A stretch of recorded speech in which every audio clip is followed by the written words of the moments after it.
think there's different levels of success, and there's always going to be more, higher, better. Here, it's never ending really.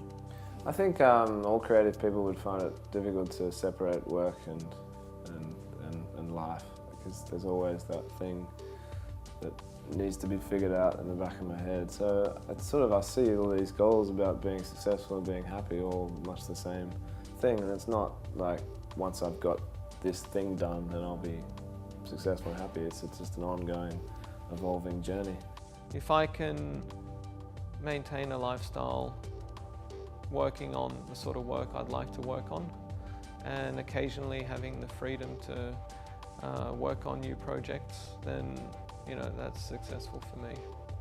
A lot of people don't get the chance to work for themselves. It's not a failure if it teaches you something, or if it informs. Like the amount of times I get to a point in a project where something may not have gone the way I wanted, or may not worked how it should have, but it informs another part of the project down the road, and that's how I think it works.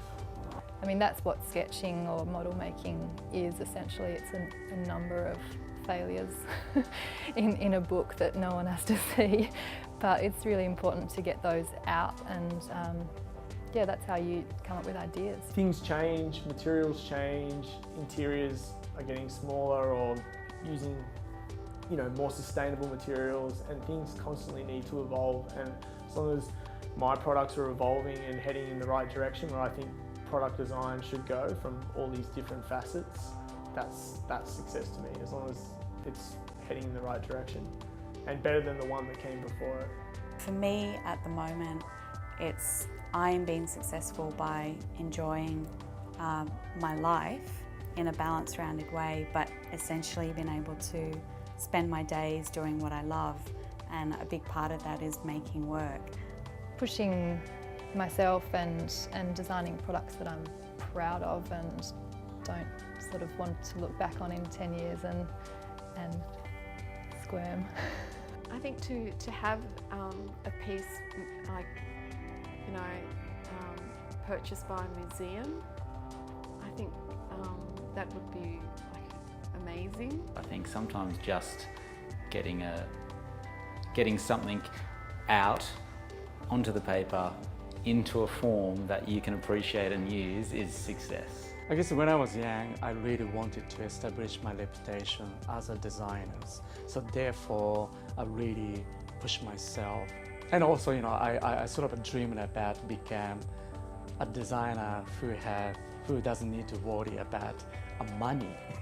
But nowadays, I just like to be humble, and then I just like to be able to design things that last for a long period and the things that people just appreciate.